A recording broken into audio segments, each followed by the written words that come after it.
Bonjour à tous, c'est Pasqua, on se retrouve aujourd'hui pour la review de l'épisode 17 de la saison 4 de Nanatsu no Taizai. Alors avant de commencer, n'hésitez pas à mettre un pouce en l'air si vous avez aimé cette review et à vous abonner si ce n'est pas déjà fait.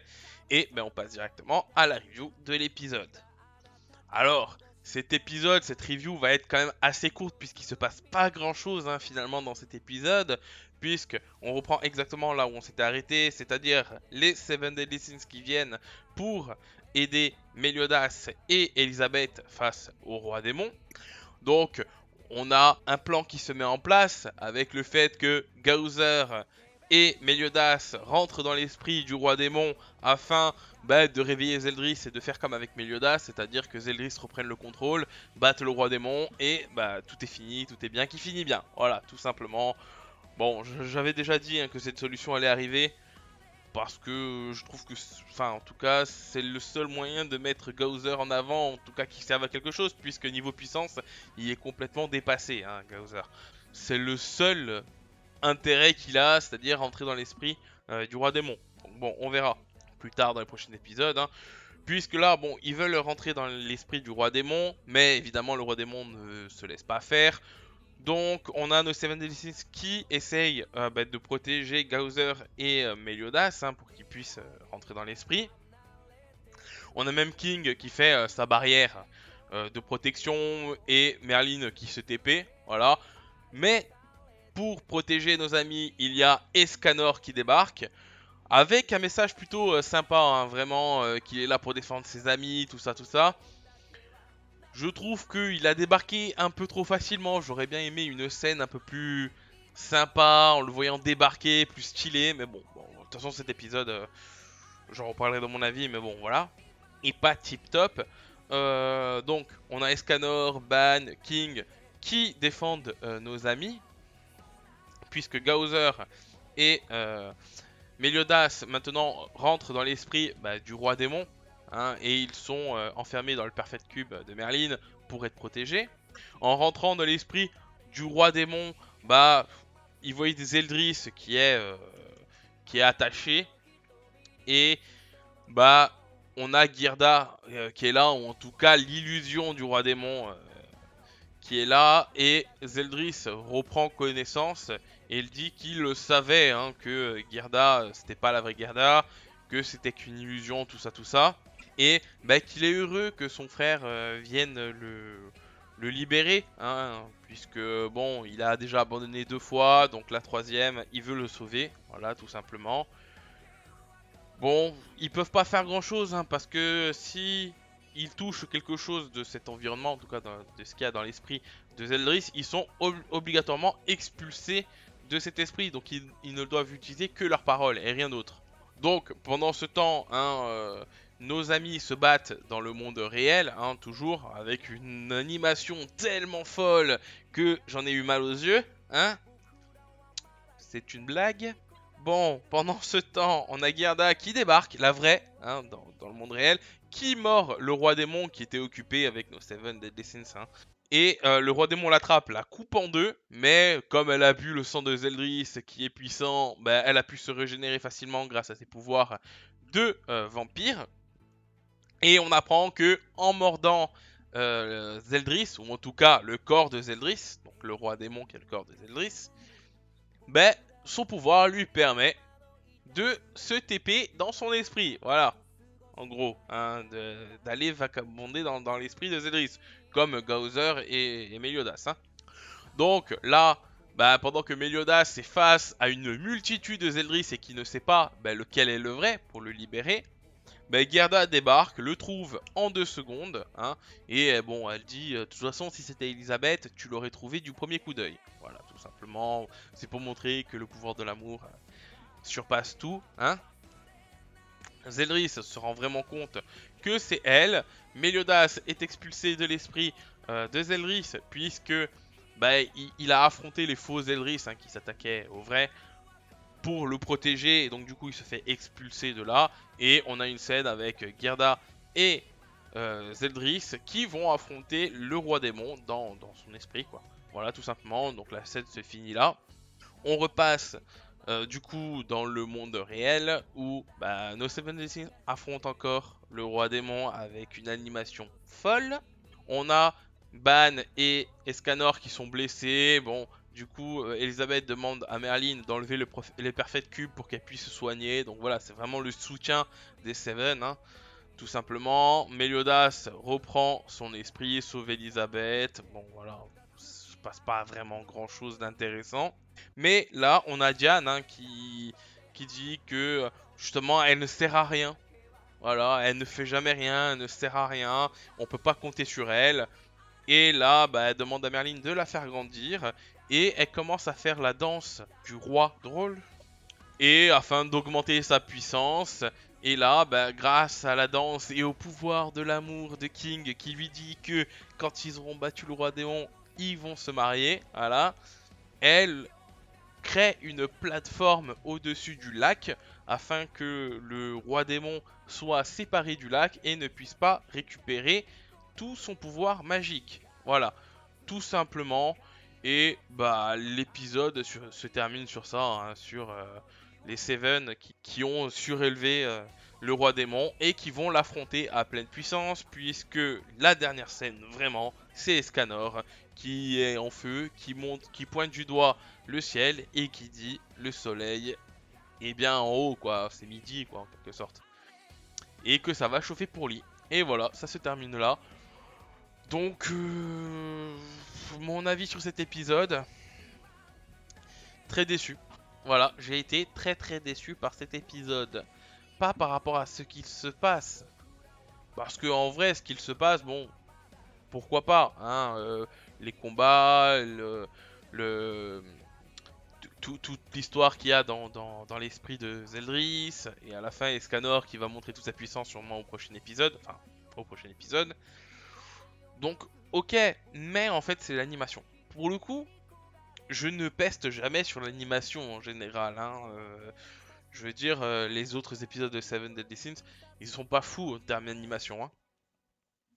Et là, bah, il n'y avait pas d'animation en vrai. C'était un PowerPoint le truc. Un putain de PowerPoint. Il y avait rien. Les plans, ils s'enchaînaient. En fait, tout ce qui bougeait, c'était la bouche des personnages. Et ils étaient même pas synchro, hein. Alors qu'on est en version Jap, hein. Elles sont même pas synchro avec les paroles. Des fois, elles bougent même pas. Des fois, elles bougent alors qu'ils parlent pas. C'était affreux. Et en fait, c'était des plans fixes avec juste, par exemple, Diane qui fait bouger son marteau ou des trucs comme ça. Il y a rien. Je veux dire, la danse de la reine des géantes ou du roi des géants, l'appelez comme vous voulez, euh, est stylée quand même. Enfin, je veux dire, la phase avec Diane, ça aurait pu être super stylé, puisque c'est quand même son moment fort. Je pense pas qu'elle en aura d'autres, puisque niveau puissance, elle est dépassée par rapport aux autres, hein. Donc, c'était son moment. Il fallait faire de l'animation pour elle. Là, on avait vu les épisodes, les saisons précédentes. Je crois que c'est la saison 2, à la fin de la saison 2, ou peut-être au début de la saison 3, je sais plus. Mais elle avait fait une danse qui était géniale la première fois où elle dansait avec des biches et tout sans les écraser. Enfin, c'était plutôt stylé avec une musique plutôt stylée. Là, alors que c'est son moment, c'est un combat, c'est quelque chose d'important, rien. C'est juste des plans qui s'enchaînent sur un petit fondu quand il veut bien. Et c'est tout, rien d'autre. Et je trouve ça dommage parce que pour le coup, ça aurait appuyé justement cette scène. Ça aurait renforcé cette scène, l'immersion, ça aurait envoyé quelque chose. Et là, rien. Je... Du coup, ça m'a dégoûté en quelque sorte parce que pour le coup, l'épisode aurait pu être bien s'ils avaient mis des animations au bon moment. Je veux dire, la danse de Diane, toute la scène avec Diane, s'ils avaient fait une belle animation, ça aurait été nickel. Et s'ils avaient un peu animé les combats, donc avec Ban, Escanor et le roi démon, en vrai, ça aurait été plutôt stylé. Voilà, il aurait pas fallu plus. Mais ça aurait été plutôt stylé, je trouve. Ça aurait renforcé le combat, ça aurait renforcé, ça aurait fait un côté, enfin, plus immersif, je trouve. Là, en vrai, j'ai regardé ça, j'ai été déçu. Et je trouve ça dommage pour le coup, parce que bon, si vous avez vu mes précédentes reviews, même quand l'animation était pas folle, des fois c'était pas grave. Ça allait. Le reste allait, je veux dire, ça apportait quand même assez d'émotion, ça montrait ce que ça voulait montrer, et ça se suffisait à lui-même. Même si ça aurait pu être mieux, mais ça suffisait à eux-mêmes. Là, Bah non, là je trouve que ça a pas marché, et je trouve ça dommage. Pour le coup, voilà. Voilà, c'était mon petit coup de gueule par rapport à cet épisode que j'espère qu'aux les prochains ça sera mieux. Parce que là non, là non, je peux pas. Voilà. Donc bon, on va passer pour la partie théorie, je sais même pas quoi dire en vrai. Il n'y a pas grand chose à dire pour la partie théorie, puisque j'ai déjà dit hein, ce que j'avais dit à l'épisode précédent, c'est-à-dire Gozer allait rentrer dans l'esprit du roi démon, check, c'est fait. Ils allaient réveiller Zeldris, check, c'est fait. Maintenant Zeldris va devoir reprendre le contrôle de son corps. Bon, bah ça va être fait, je pense. Hein. Donc bon, il n'y a pas grand chose à dire. Escanor qui va utiliser tout son pouvoir et qui va mourir pour protéger ses amis. Bon, ben là il a dit, hein, de toute façon, il a dit que sacrifier sa vie pour les sauver, c'était ce qu'il voulait, c'était sa mort parfaite, quoi. Donc bon, ben on verra bien. Mais je l'avais déjà dit, donc j'ai plus rien à dire. Le seul truc que je pourrais dire, c'est que j'ai l'impression d'avoir déjà vu ça. Je parle avec Gaozer. Parce que si je me souviens bien, contre Estarossa Mael, c'est Gaozer en rentrant dans l'esprit de Mael qui lui a fait reprendre conscience avec le pouvoir de l'amour, de l'amitié, et du coup il est redevenu lui-même. Avec le roi démon dans le corps de Meliodas, ben pareil, Gaozer est rentré dans l'esprit du roi démon, a fait reprendre conscience à Meliodas, et Meliodas a battu le roi démon. Et là, est-ce que ça va être la même chose là, c'est-à-dire que là, Gaozer est rentré dans l'esprit du roi démon Zeldris. Il a fait reprendre conscience à Zeldris, en tout cas Meliodas, mais grâce à Gaozer. Et quoi, Zeldris va réussir à battre le roi démon et ça sera fini encore. Voilà, 3 fois, répétition. Alors, comme il reste quelques épisodes, je sais pas combien, mais il doit rester quand même quelques épisodes avant la fin, je me dis que peut-être que Zeldris ne va pas réussir vraiment, en tout cas pas du premier coup, à vaincre le roi démon dans sa tête, et donc du coup à reprendre le contrôle de son corps. Peut-être. Mais à terme, il va devoir le faire. Parce que sinon, je ne vois pas comment Zeldris peut retrouver son corps. Ah, parce que pour moi, hein, je l'ai déjà dit aux épisodes précédents, mais Zeldris va reprendre son corps, il va devenir le roi démon, et il va partir dans le royaume des démons avec Gerda, et ils vont devenir roi et reine des démons. Et voilà, donc j'en ai déjà parlé, mais je vois pas comment ça peut se terminer autrement, et je trouve que c'est... Et en vrai, c'est le seul justification qu'il y a pour le pouvoir de Gaozer. Sinon, Gaozer ne sert à rien. Comme Diane ne sert à rien à part faire en sorte que le roi démon ne soit plus sur l'eau, dans le lac, pour récupérer ses pleins pouvoirs. Donc, trop prévisible là pour le coup, j'aurais aimé être un peu surpris. Après, peut-être parce que j'ai fait un milliard de théories et que du coup ça tombe juste, peut-être, ou peut-être, je sais pas, je connais bien l'œuvre, je sais pas quoi. Aucune idée, mais je trouve ça un peu trop prévisible. Et pour le coup, même si c'est prévisible, je pense que s'il y avait une animation un peu mieux, quoi, bah c'est pas grave. Voilà, j'aurais été dedans. Mais là, le fait que, bah, trop prévisible et le fait que l'animation soit pourrie, voilà, ça m'a laissé un goût amer dans la bouche pour cet épisode. Voilà, bon, je suis désolé, j'ai beaucoup pesté hein, pendant cette review par rapport à l'épisode, mais voilà, il fallait un peu évacuer parce que ça me déçoit, pour le coup. Voilà, je sais qu'il faut pas en attendre beaucoup de Nanatsu no Taizai, parce que depuis la saison 3, c'est pourri, hein, je veux dire en termes d'animation, tout ça. Mais encore, ça m'a pas vraiment gêné, à part cet épisode où ça m'a énormément gêné, puisque ben, on ne ressent aucun impact. Je veux dire, les combats avec Roi Démon, Ban et Escanor, on ne ressent aucun impact. Et ben voilà, ça me saoule. Voilà, tout simplement. Donc désolé d'avoir pesté. J'espère quand même que cette vidéo vous aura plu. N'hésitez pas à me dire ce que vous avez pensé de cet épisode 17 de Nanatsu no Taizai hein, en commentaire. Évidemment sans spoil, hein, puisque je ne lis pas les mangas évidemment. Et ben moi je vous dis à la prochaine pour d'autres vidéos. Allez, merci.